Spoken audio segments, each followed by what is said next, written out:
大战结束后，军妓们为了不被卖入窑子，想尽办法勾搭军汉跟他们回家。那个沉默寡言、皮肤黝黑的百夫长来找我时，整个妓营只剩下我跟一个患了绝症的老妓。他笑我：小红柳啊，有人愿意带你走就走吧，还等谁呢？难不成是那风光无限、即将迎娶公主的裴小将军？我说要想想。当晚，裴妻将我抵在床上，他捏着我的下巴，边用力边强迫我仰头看他。我要娶公主，你醋了？他嗤笑，脾气倒是不小。我跟公主成亲后，我们之间也不会有任何改变。我在城外买了个院子，以后在那儿等我。他从始至终都没问白日有人来找我的事，好似笃定我不会跟任何人走。可他不知道，我已经答应了那个名叫郑渊的百夫长。他跟公主大婚当天，也是我们成婚之时。大家好，欢迎收看皮皮听书。战争结束后，按照惯例，我们这些军妓是要被卖进苦窑的。那地方什么人都有，老的、小的、变态的、恶心的，就不是人待的地方。所以从3天前开始，年轻点的姐妹就开始变着法的勾搭那些军汉。这些人是战争的幸存者，刚打了胜仗回去会按照战功领赏，即使家里有妻室，去做个见不得人的外事也是个不错的归宿。郑渊出现时是一个无赖，想带我回去当妾室，被我回绝后恼羞成怒，在营帐里将我扑倒在床上。贱人，你是罪臣之女，是军妓，还以为自己是千金小姐呢。平时有少将军在，老子吃不着，现在也该老子先尝尝味道了。他话音未落，就被人抓住衣领，掀翻在地。我惊慌失措地爬起来，看见了郑渊，他提着无赖往外走，跟提着小鸡仔似的。外面一开始还有叫骂，很快没了声响。郑渊处理完那人又进来，站在营帐口，像山似的挡住了所有的光。晒成麦肤色的皮肉结实蓬勃，汗水顺着颈脖往下流在锁骨窝。他微喘着气看我，却一句话也不说。也不知道过了多久，才只说了一句：我可以。有些莫名其妙，但我懂他的意思。这些天不止那个无赖，有5、6个人都来找过我，说可以带我回家，有的甚至许给我正妻的位置。毕竟我曾是户部尚书的掌上明珠，我会琴棋书画，单论美貌也曾名动京城。之前我都拒绝了，而这次我盯着郑渊的眼睛，他却生硬地移开目光。明明一张脸绷得跟谁欠了他钱似的，可我却看见他的耳尖已经红透了。我得想想。我说。郑渊走后，角落里传来一道气若游丝的声音。他可能是最后一个了。那是除我以外还留在这里的一个老妓，身患重病，时日无多。他笑我：小红柳啊，他既然愿意带你走，就跟他走吧，还等谁呢？难不成是那风光无限、即将迎娶公主的裴小将军？他知道我跟裴清风有些关系，不然我不会身为军妓却不用伺候其他人，只是每2天会抱着我的琴在夜里出去。能有这种特权的，只能是如今战功赫赫、风光无限的裴清风。他觉得裴清风是拿我当个玩物，我不该惦记一个高不可攀的人。可他不知道，不肯放手的从来都不是我。郑渊来找过我的当晚，裴清风叫我过去。我抱着琴刚入他营帐，就被人从后面一把按在桌上。裴清风一手往我衣服里探，一手掐着我的脖子，让我被迫仰头。他的吻如狂风暴雨，毫不温柔。今天他也不知道怎么了，异常粗暴，从桌上到床上，从夜晚到天蒙蒙亮。我精疲力尽，无力地伏在床边。裴清风从后面揽住我，问：我要娶公主，你醋了？他顿了一下，又道：你有什么资格吃公主的醋？祁红柳，你不再是当年的京城牡丹了。这个名头太久没听，无端勾起了我的一些回忆。当年我还在京城时颇有些名气，不少官家子弟爱慕于我，裴清风便是其一。在那些纨绔里，他的追求之法尤其出格。他会攀上我家院头，冒着被我跌打的风险，在我窗台下放一只还流着露水的梅花。上元节，他提前买通了青楼的姑娘，等我跟几个姐妹经过，那些姑娘便在楼上以蓝摇着各色手绢拼在一起，刚好是个柳字。爹娘跟兄长骂他不知礼数，可他们不知道，那晚我抬头看他，星光熠熠，而他已在姑娘中露出一口白牙，笑得风流随性。我的心跳突然就漏了一拍。那时陈国跟大研刚开战，不少世家子弟被送去战场镀金，裴清风也在其中。他们匆匆奔赴战场，我没来得及，也没有立场送他。只不过那天清晨，仍然在窗台下看到一只新鲜红梅，下面压了张字条，龙飞凤舞，像他本人。等我功成名就，回来娶你。没能等到他回来，我爹就因为站错队，落得个抄家的重罪，父兄都死了，娘也自尽了，只剩我一个被投入军营做军妓。第一晚，数十个男人闯进来，像饿狼一样把我逼到角落。这就是京城牡丹，高不可攀的祁红柳啊！听说许多京城子弟都想求娶她，果然美。今儿就让哥几个给她开开包。从未有过的绝望将我包裹，我浑身发抖，动弹不得，想着要不就这样吧，死了好像也挺好的。突然，有人身着银甲闯进来，带血的枪直接横在我面前，挡住了那些恶心的目光。我的人，你们也敢动？找死！时隔3年，再次见到裴清风，他黑了也瘦了，侧脸一道伤疤将他衬得有些凶煞。可面对我，他一把将我抱进怀里，如获珍宝。太好了，你没事。因为后怕，他的手还在微微颤抖，怕我在这种环境里憋出病来。裴清风让我搬去他的营帐，一有时间就带我去附近溪流草地散心。他知道我爱琴，穷乡僻壤不知道哪找来的一把琴，献宝似的放在我床上。我给他弹了一曲，他笑得如沐春风。能听红柳一曲琴，死也值了。那时我真的以为我可以将终身托付给他。裴清风很有能耐，短短1年战功赫赫，节节高升。有了他的庇护，没人敢打我的主意。他跟那些领将应酬越来越晚，偶尔他们会叫一些年轻貌美的军妓在主帐里花天酒地。我能听见那些不堪入耳的声音，一开始还自欺欺人的想，裴清风绝不是其中之一。直到他在床上突然粗暴地将我翻过来，整个人以一种屈辱的姿势伏在床边。我意识到他要做什么，下意识推开他。他皱眉，这也不行。他们，算了，睡吧。他烦闷地去冲了澡，还是像往常一样抱着我睡下。我脑子里却全是他没说完的那句话。他们都行，同样都是军妓，怎么偏偏你不行？我一颗心跌到谷底。战况频繁，裴清风日日都在奔波，来找我的时间越来越少。有胆子大的军痞以为我已经被厌弃了，半夜摸进我营帐，将我口鼻死死捂住，恶臭的嘴往我身上贴。我惊恐挣扎，被他一巴掌扇在脸上。一瞬间耳朵嗡鸣，大脑一片空白。还好裴清风及时回来，他一脚踹开那人，将我揽在怀里。我以为他处置了那无赖，却没想到几天后，我又看见那人。他毫发无伤地站在烤羊前，跟旁人说笑。裴将军怎么可能真为了个婊子跟我过不去？他还请我喝酒了呢，说女人如衣服，跟兄弟们才是过命的交情。那娘们真嫩，可惜没搞到手，等有机会，我一定要上了她。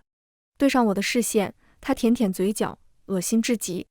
噩梦般的场景又在我眼前出现。我怕极了，问起裴清风这件事。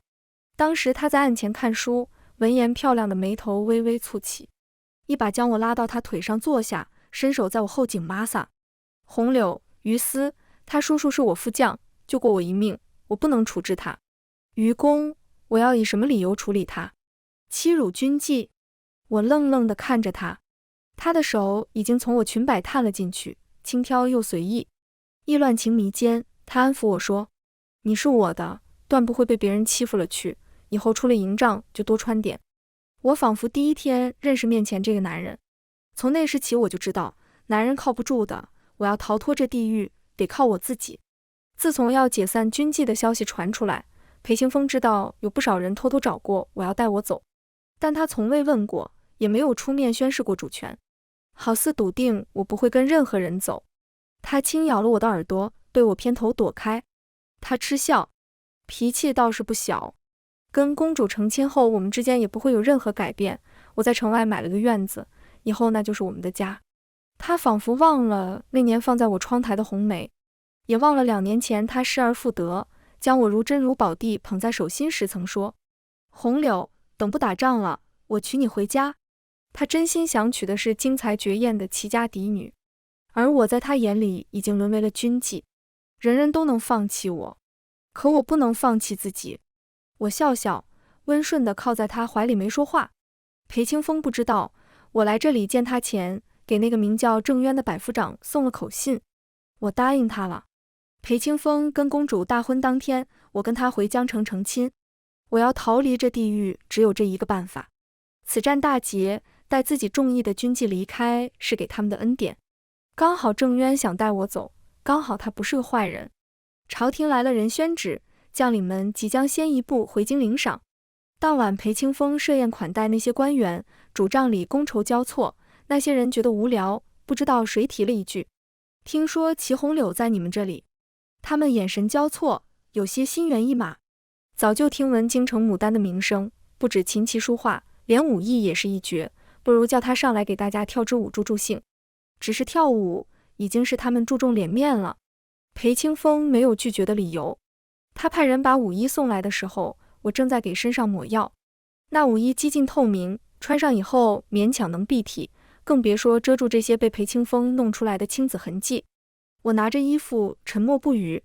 帐外等着的人不耐烦催促：“怎么了？不会穿？要不要哥哥帮你？”我跳不了。他愣了一下，直接大步走进来。裴将军命你献舞，你敢不去？是。我从枕头底下抽出那柄裴清风曾经送我防身的短刀，手起刀落刺向大腿，一瞬间血液喷涌。我冷冷道：“我说了，我跳不了。”那人被我吓到，急急忙忙出去禀报了。裴清风安抚了那些人回来的时候，带着一身寒气。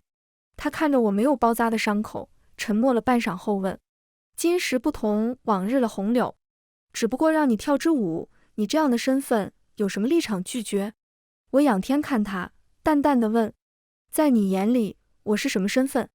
他余光瞥了一眼帐外，冷哼一声：“看来是我平日太纵容你了。我们明日回京，除了那些跟将士写了婚契的，其他军妓依法都要被送去苦窑。你也去那儿好好磨磨性子，等我在京城述职后再来接你。”我猛地抬头，他要送我去苦窑？他沉沉看了我一会儿，转身要走。我知道郑渊已经拟了婚契，裴清风明日出发后，郑渊也会带着我回江城。他娶他的公主，我嫁我的人。或许这辈子这是最后一次见面。裴将军，我鲜少这么叫他。裴清风愣了一下，停住脚步。我朝他行了一礼，谢他庇护我这2年。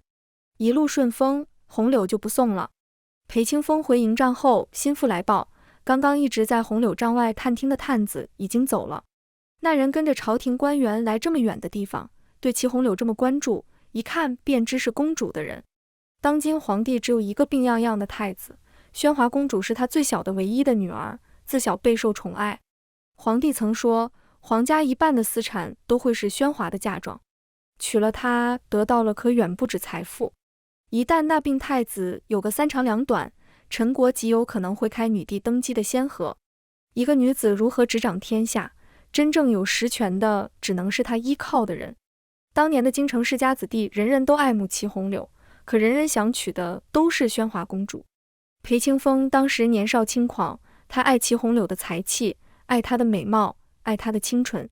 可自从祁家落难，他逐渐意识到为什么不能2个都要呢？祁红柳无依无靠，得到他无需再给正妻之位。于是他在半年前回京述职时，故意设了一场英雄救美的戏码，让公主在礼佛路上遇到土匪，被他所救，对他一见倾心。事情发展得很顺利，公主非他不嫁，他被选为驸马。祁红柳也一直温顺听话，只不过宣华自小受尽宠爱，没什么容人的度量。他早知道祁红柳的存在，本就耿耿于怀，只是不屑跟一个军妓计较，才一直没动作。裴清风若是不做样子，装作他待祁红柳只是一个玩物，可有可无，他只怕不会善罢甘休。更何况红柳如今还是太过骄傲，若是就这么跟他回京，免不得冲撞公主。在这里磨磨性子也好，刚好也给他一点时间在京城周旋，等他跟公主成婚，安抚好他，就把红柳接回去。郊外的院子他已经打理好了，是按照齐家旧宅布置的。他没跟红柳提过，是想给他一个惊喜。就像他说的，跟公主成亲后，他对红柳的感情也不会变。那个院子就是他们的家。想到时候红柳见到宅子的反应，裴清风不免微挑嘴角。只不过今晚齐红柳的反应有些奇怪，裴清风莫名烦闷。来人，他叫来心腹吩咐，我走以后保护好他，送去苦窑也只是做样子，若真有人动他一根毫毛，你提头来见。是他的伤。裴清风无奈摇了摇头。罢了，做戏也要做到底，让他吃苦头也是为他好。安排好一切，裴清风紧急处理起公务。有人捧着一沓大红册子进来。将军，这是将士们跟军纪的婚帖，需要您批过后才能生效。裴清风瞥了一眼，心里不禁嗤笑。还真有人会娶那些千人骑万人压的女人。可笑，连批这些帖子他都觉得脏了手。裴清风随意将丝印丢过去。你盖吧。好痛。半夜我被腿上的伤疼醒，察觉到身上发烫，我觉得有些不妙，我断不会去问裴清风要药，好在又是跟家里药堂的医师耳濡目染，懂些草药。我强撑着身体准备去营帐附近找，结果一掀帘子，被门口站着的高大身影吓了一跳。郑渊也有些意外，他看见我单薄的衣服，二话不说脱了外袍罩在我身上，又往我手上塞了一瓶药，转身就要走。等等，我见他古铜色的后背上一道新鲜的狰狞刀疤，他带着的小队今天被派出去清剿敌军才回来，应该是听说了白日的事，来给我送药，却不知道为什么在门口半天不进去。进来吧，我给你上个药。他转头却避开了我的目光。你还未嫁我，这不好。我突然恍神，我顶着军纪的名头在这地方待了2年，原本最为呵护我的裴清风都让我穿着那种衣服去跳舞，竟然还有人在意我的名节，有些稀奇。我正要说什么，却听见旁边的营帐后有几人低语：听说了没？裴将军这次回京不带他，还要送他去苦窑，看来已经厌弃了他。这种角色送去苦窑岂不可惜？他既然不愿意跟我回家，那我们总不能送到嘴边的肉吃不到吧？明日将军一走，他还不是任由我们摆布？嘿嘿，到时候哥几个可别跟我抢，等我快活过了，你们轮着来。我死死攥着拳头，后背渗出冷汗。是之前险些欺辱我却没被裴清风处理的那个无赖，贼心不死。别怕。郑渊看着我，目光又移到那帐后，满是冷意。他的话好像很少，但莫名让人心安。次日一早，只听外面锣鼓喧天，以裴清风为首的将领们启程回京。我也默默收拾了自己的东西，最后把那柄短刀握在手里。不知道那些无赖什么时候会来。过了一会儿，帘子动了，我一惊，只见是郑渊。他背着行囊，挺拔如山，有些遮掩的擦掉了脸上溅的血迹。走吧。他拿着盖有裴清风丝印的婚契，畅通无阻。只不过即将离开军营时，意外陡生，有人惊恐大喊：西边有尸体！是大岩的人做的，这伤口是他们的短刀，快去禀报！我心头一动，下意识想去看看。郑渊拉住我的袖子：别去，脏！我意识到什么，是那群无赖。你杀的！郑渊没说话。我抽出袖子，他突然有些慌乱：别怕我，我只是……下一秒，我拿着手绢擦掉了他脸上残留的血迹，笑了笑：谢谢，走吧，回家吧。郑渊深深看了我一眼，点头。回家。郑渊家在江城，那虽是个富饶地方，可我见他这样子，似乎是穷苦人家长大。我想着有求于他，总要有所表示，于是沿途找了当铺，当了裴清风送我的琴，还有我私藏的一块玉。换来的200两银子，我全给了郑渊。你愿意带我离开，摆脱军妓的身份，红柳无以为报。这些银子足够你过几年安生日子了。救命之恩，我不敢只用钱财抵消。日后有需要我的地方，我必赴汤蹈火，在所不辞。郑渊紧紧皱眉，欲言又止。你想去哪里？不知道，可我想要自由。我看着他惴惴不安，我怕他跟其他男人一样，要将我困在牢笼不给解脱。可我没想到他同样忐忑。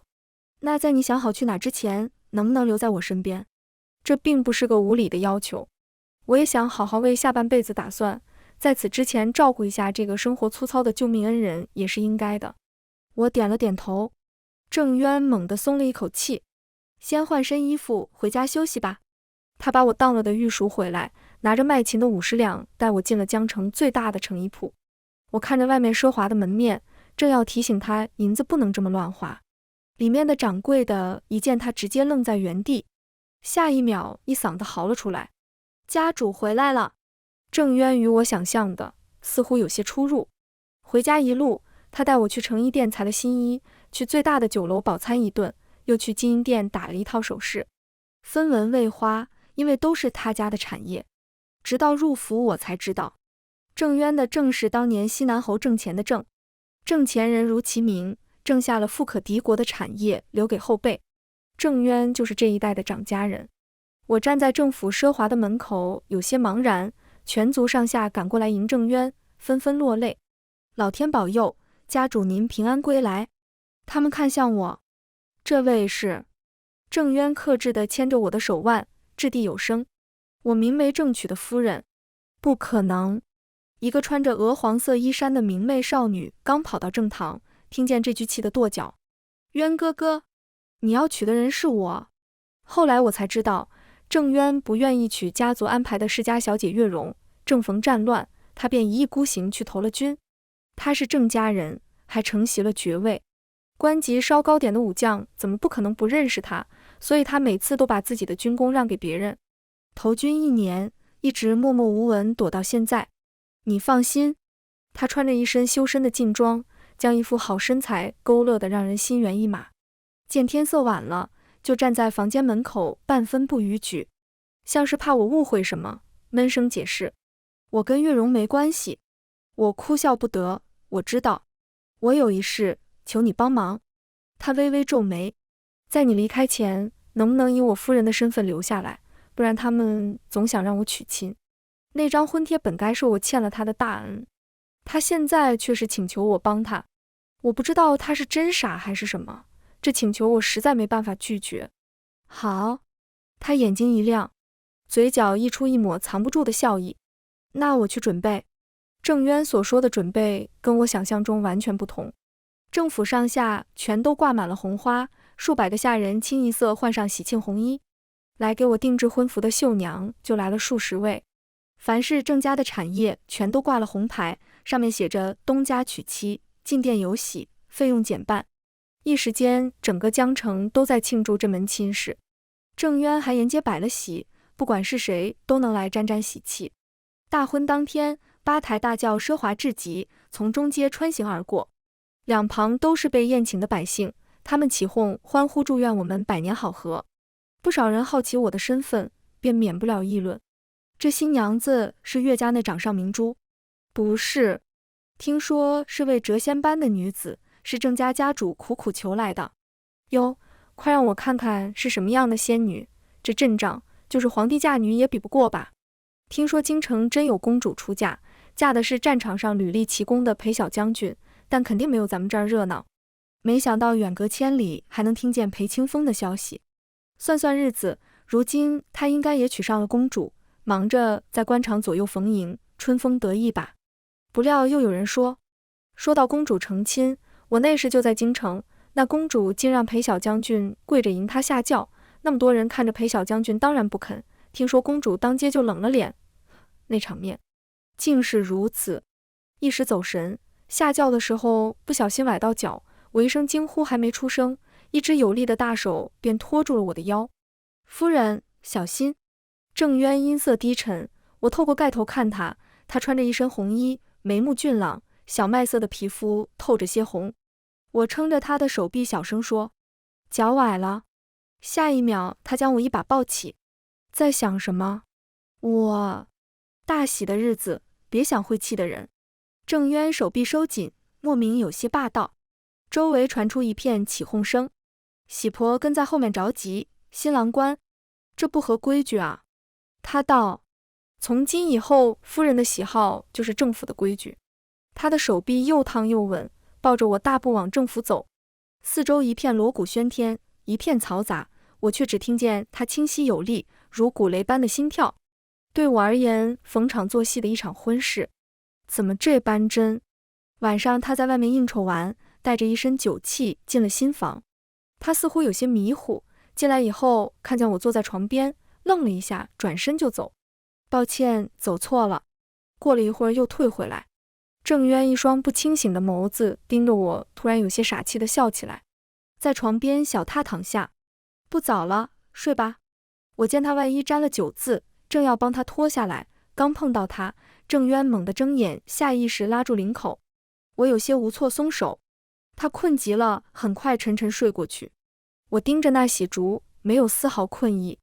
他拒绝我的触碰，应该跟裴清风一样在意我的身份，更何况我还曾与裴清风有过一段情。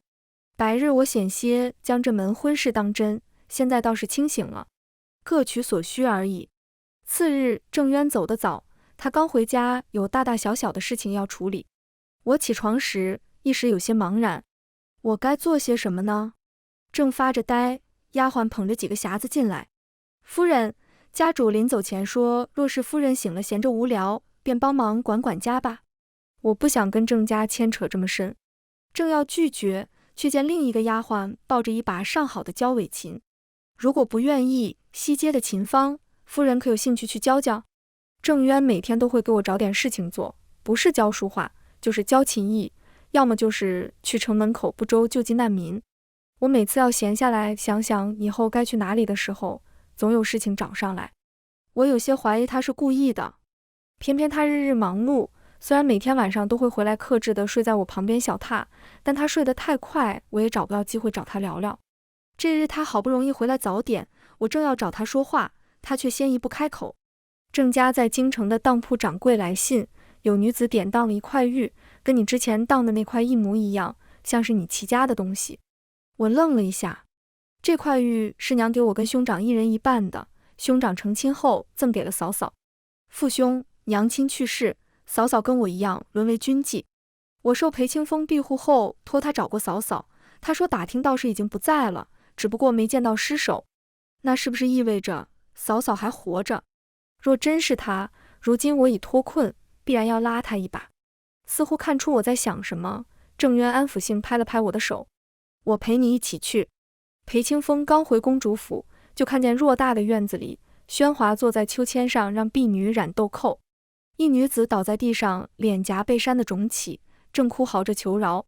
公主，我不唱了，我再也不唱了，公主饶命啊！裴清风认出来，那是昨日他路过戏台，赞过一戏子嗓音不错，声如黄鹂。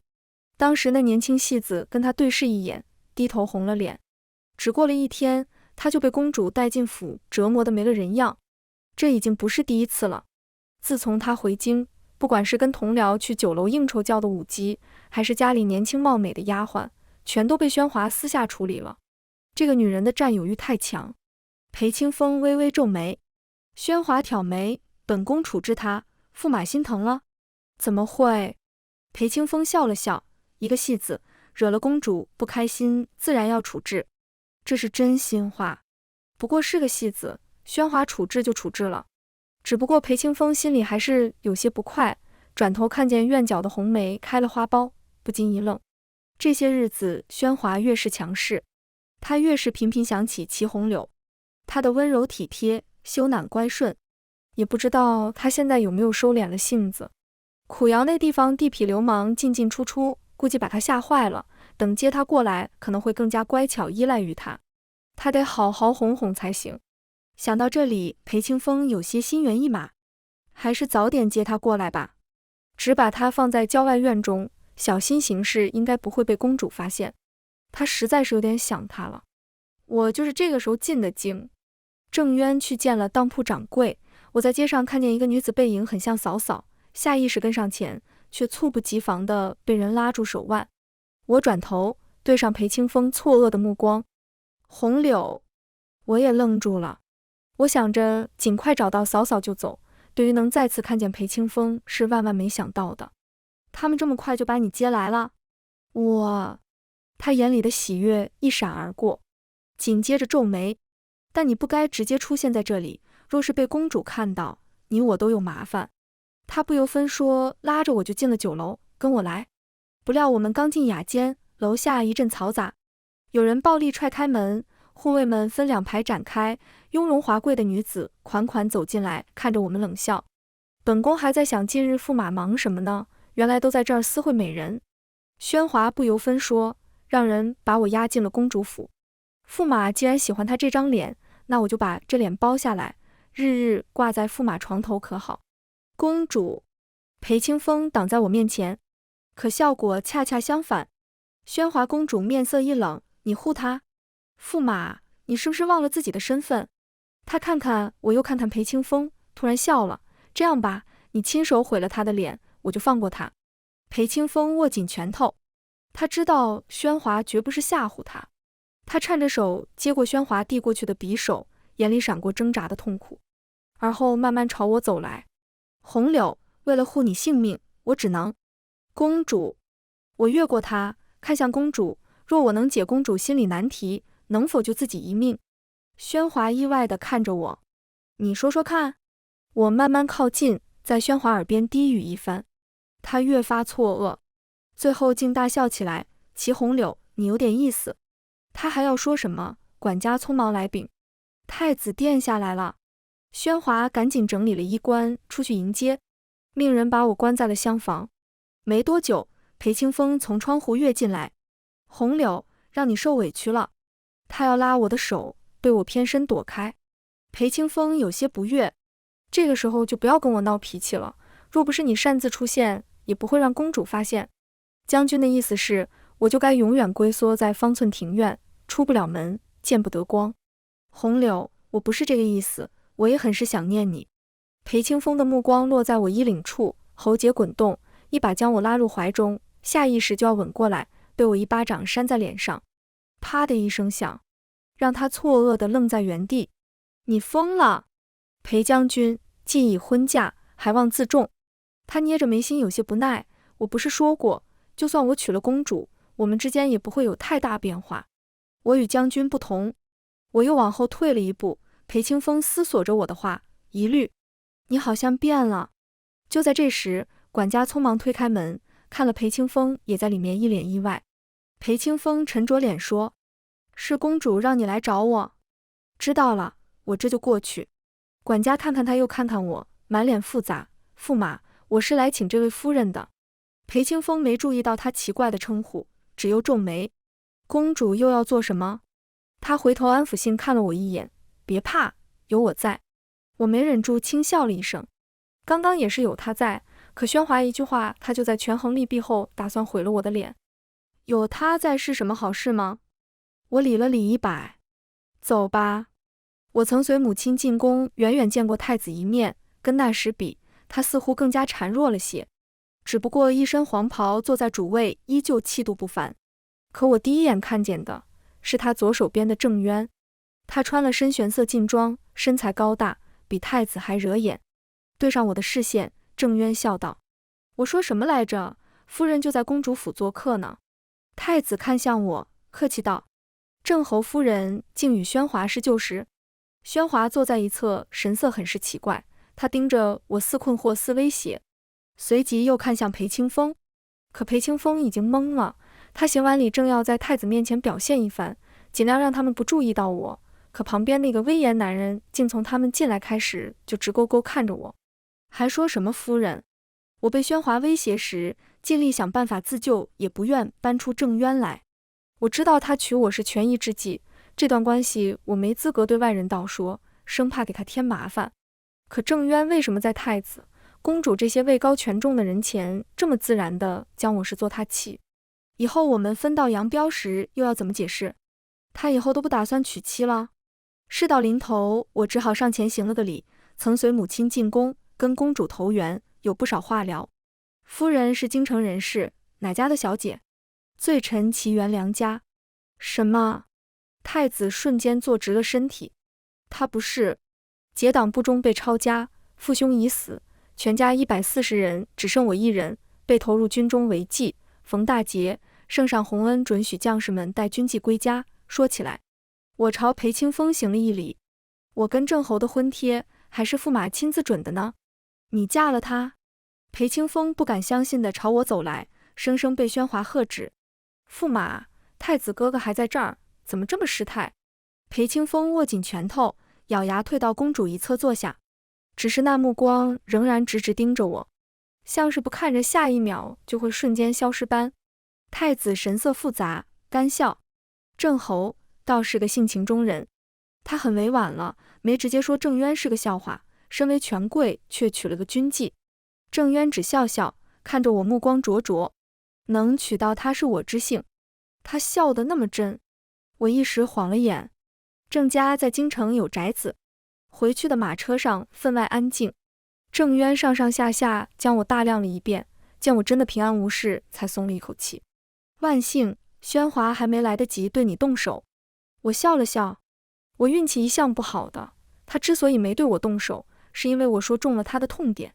自成婚以来，宣华日日盯着裴清风的动向，他见了什么女人，夸了什么姑娘，他每天费尽心思清除他身边的花花草草，不仅成效甚微，还让裴清风对他越发厌烦。何苦？他可是公主，看中一个男人就把他据为己有好了。裴清风之所以会沾花惹草，是因为他还有自由，还有权利，还有一颗躁动的心。如果剥夺了他的权利，禁锢了他的自由，困死他的心，那现在宣华的一切苦恼都会迎刃而解。畏惧比爱更持久。我这么跟宣华说完，他一双眼睛便亮起来。只要听进去，那我便安全了，因为他要对付的人从那一刻起就不再是我。你恨他？恨什么？我淡淡道，至少他庇护了我2年，我从不恨他，可我要活命。以宣华的手段，他清理花草迟早会有累的那天，那时候他自然会开始整治沾花惹草的人，迟早有那么一天。我只不过是为了自保，让这一天提前到来。我没什么好顾虑的。郑渊找人画出了当玉佩那姑娘的画像，无论是年龄还是外貌，都跟嫂嫂相差太多。我有些失望。郑渊说，我家派了人手在京城搜寻，很快就能找到他，你嫂嫂或许就跟他在一起。如此一来，我又欠了郑渊许多。他大概看出我的顾虑，随即开口，我帮你找嫂嫂，你也帮我一个忙可好？宫里派人来请郑渊赴中秋宴，特意让他带上家眷。劳烦红柳跟我同行了，这不是第一次了。他又用一些无足轻重的小事去抵那些我还不了的恩情。当晚他在院子里舞剑，没注意到我靠在门边看他。他比裴清风高许多，身材高大，肌肉绷紧时宛若拉满的弓弦，在皮肤下涌动着蓄势待发的爆发力。剑锋所到之处，梨花簌簌落下。他一剑刺出，目光顺着剑身看到我，我盈一笑，身上披着的薄纱似是无意被风吹落，露出一半香肩。郑渊持剑的手一抖，立马转过身去，抬脚要走，被我叫住。你嫌弃我？他猛地停住脚步，沉声道，怎会？我走到他面前，强迫他看着我。你喜欢我？他一愣，蓦地红了脸。半晌，他才开口，你还记得2年前的冬天，大言趁夜渡江偷袭，我们死伤惨重。我当然记得，彼时缺少军医，又没有药材，裴清风等将领便下令放弃那些受伤过重的人。每天晚上我都能听见一些人的呻吟声越来越小。第二天，那些蒙着白布的尸体越来越多。我懂些医理，于是便尽我所能帮忙找点草药。那日我筛药时，看见尸体堆突然动了一下，我吓得跌倒在地，突然被一只伤痕累累的手抓住脚腕。一个满脸血污的人躺在那儿，像是死了般，可那只手却怎么也不放。我见他还活着，赶紧把他拖出来。随军医师说他伤得太重没救了，还是送回尸堆吧。我总觉得他能活，于是我把他放在雨棚底下，用我胡乱找的草药胡乱的治。我不是什么大善人，只不过人活着总要有点盼头。我从云端跌入谷底，面临战乱，不知道会不会败，不知道裴清风会不会出事，他出事了，我又会面临怎样的可怕境遇？那时已经濒临绝望，这个人就是我的盼头。如果我能救活吧，是不是意味着我活着是有用的？那时粮食短缺，因为裴清风我一天能有一个馒头，我会掰半个就着水喂给他。他那些狰狞的皮肉让我只能抹上草木灰应付。这么胡乱治着，他一直撑着一口气。也不知道是第几日，我起床时发现尸堆被焚烧，那人也不见了。当时我还以为他最终没能挺过来。我伤好后常常去看你，你若了无牵挂，我必早早袒露心迹。可你当时心悦裴清风，你跟他在一起时笑得很开心。我到现在也不能确定你的心有没有回来，所以我在等。我愣了很久，他说的这番话从没把我当做一个下贱军妓看待，拒绝我的主动接触也只因为他以为我还喜欢裴清风。他在克制地跟一个心悦他人的女子保持距离。他是这样好的人啊。郑渊帮我把衣服往上提了提，隐忍克制地收回手，风凉，不要。下一秒，我拉住他的手放在心口，心脏隔着皮肤在他手心跳动。感受到了吗？他回来了，现在因你而跳。郑渊深深看着我，我靠近一步，贴在他滚烫的皮肤上。既然费尽心思娶了我，总不能一直耽误我吧。我凑在他耳边轻声唤了一声，夫君。郑渊丢了剑，将我一把抱起，大步往房间走去。我还是失策了，我以为挑了个好时候，郑渊刚练完剑，应当没什么力气。可我没想到人跟人是不同的，他像是有使不完的力气，从书桌到床上，从傍晚到凌晨。大汗淋漓之际，我蓦地想起，他的剑法的确是极好。雨中梨花微颤，那柄剑使得又稳又狠，让我见之不忘。3日后，宫内中秋宴，马车在宫门口停下，远远的公主府的车也刚好到。郑渊牵着我的手下车，我一抬头就看见裴清风眼底青黑从车里出来。听闻公主府替他请了假，说是驸马身体不适需要休养，原本任职的御林军首领暂时要旁人代任。皇帝允了，如今裴清风身无官职，就只是公主的驸马。裴清风看着我愣神的功夫，车内传出嬷嬷的训斥声，驸马还不服公主下车。裴清风垂在一侧的手握紧了又松开，他面无表情地转身，弯腰伸手扶着雍容华贵的宣华下车。宣华看见我们，便极热络地说：“郑侯跟夫人也到了，那我们一起过去吧。”我也笑笑，心照不宣地不提之前的纠葛。收回视线时，只见裴清风直勾勾地盯着我颈脖间若隐若现的暧昧痕迹，他瞳孔颤动，似有震惊跟不甘。刚刚嬷嬷的羞辱都没能让他失态，可此刻他握紧拳头，不受控制地朝我走了一步。下一秒，郑渊侧身挡住他，明明笑着，声音却毫无笑意，全是警告。太阳甚烈，公主金枝玉叶受不得晒，驸马不去扶扇吗？一侧的宣华已经冷笑一声，驸马这是在看什么？失了魂般。裴清风这才退回去，干笑着帮宣华遮阳。是我疏忽了。哼，论贴心，驸马甚至比不上小德子，的确该反省了。小德子是在宫里伺候宣华的太监，他说裴清风甚至比不上太监，这是明着羞辱。裴清风手背青筋凸起，却还好声好气地应着：“公主，不知道我什么时候才能复职？”宣华眼唇一笑：“等驸马懂事些，本宫自然会放你重新上任。”什么才叫懂事？那全是宣华说了算。裴清风脸色有些苍白，跟在后面犹如行尸走肉般。席间我不小心弄洒了酒，去换衣服时，一人从房梁翻身下来，在我尖叫前一把捂住我的嘴。裴清风盯着我颈脖，目眦欲裂：“他碰你了？”我使劲掰开他的手，才得以喘息。我已经嫁给他了，我们做些什么有什么奇怪的吗？不可能，绝不可能。他摇头：“不说你一直爱的是我，便是那郑渊，贵族出身，富可敌国，怎么会娶你这个军妓？”我面无表情地盯着他。我只是因为家里获罪而沦为军妓，可我从不下贱。裴将军一边玩弄着我的感情，一边为了权势攀附公主，这才下贱。裴清风急了：“红柳，你明明知道我爱的只有你，从15岁第一次见你，我心里就只有你。我娶公主也是为了我们的未来。”他一把拉住我的手，我到现在才知道，我真正想要的只有你。我还有些忠心的部下，我带你走吧，去一个没人认识我们的地方重新开始。我抽出手，裴将军，我做不到像你这样成婚后抛弃家庭与旁人私奔的事。可你不爱他。我爱他。你爱他？裴清风愣了愣，又重复了一遍。你爱他？我看着他的眼睛，笃定地点头。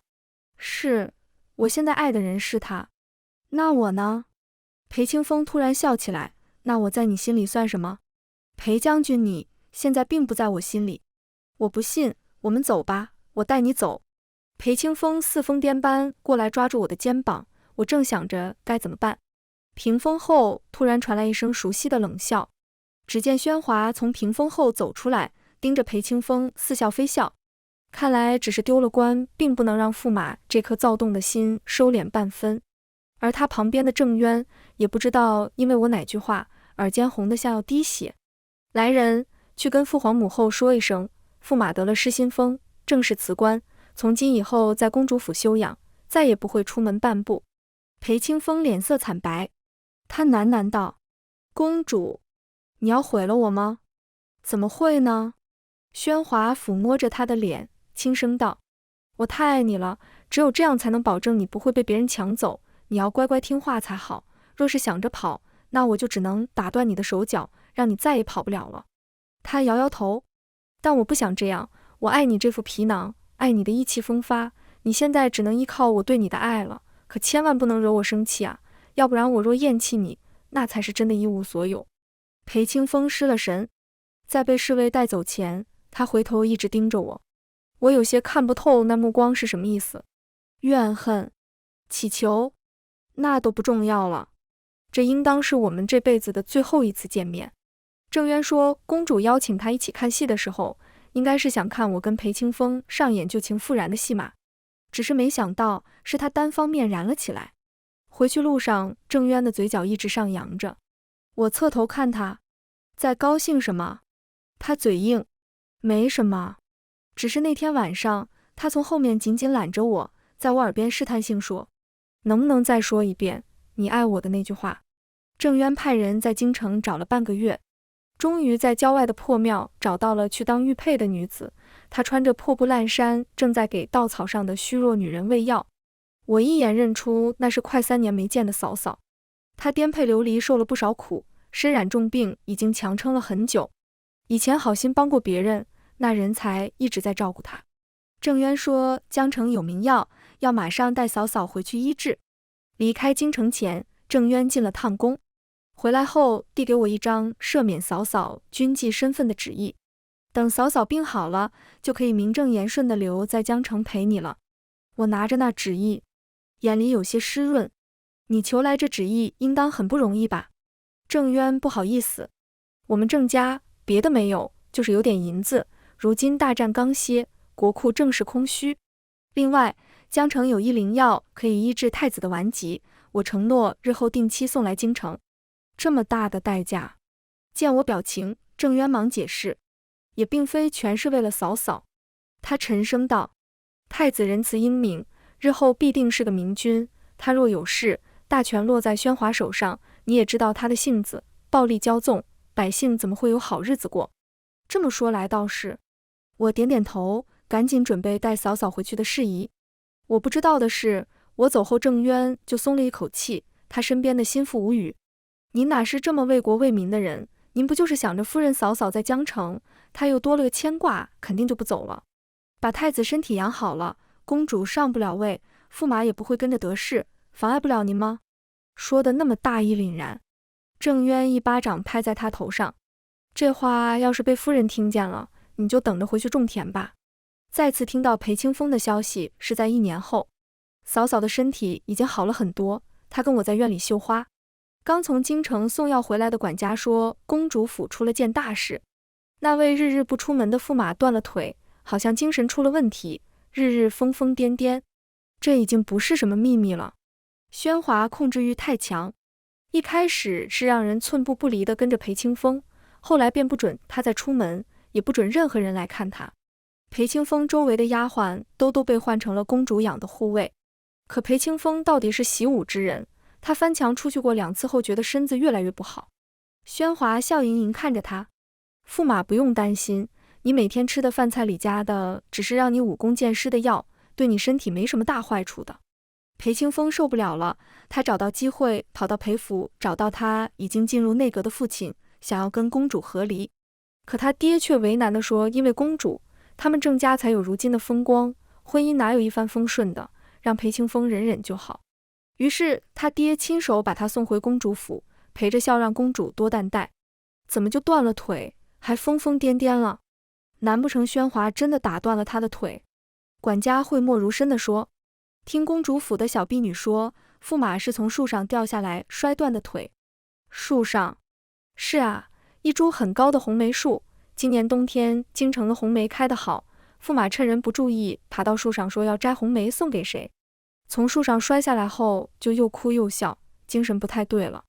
嫂嫂知道当年他在我窗下放梅花的事，有些唏嘘地看向我，我头也不抬，将绣着的虎头鞋递给他看。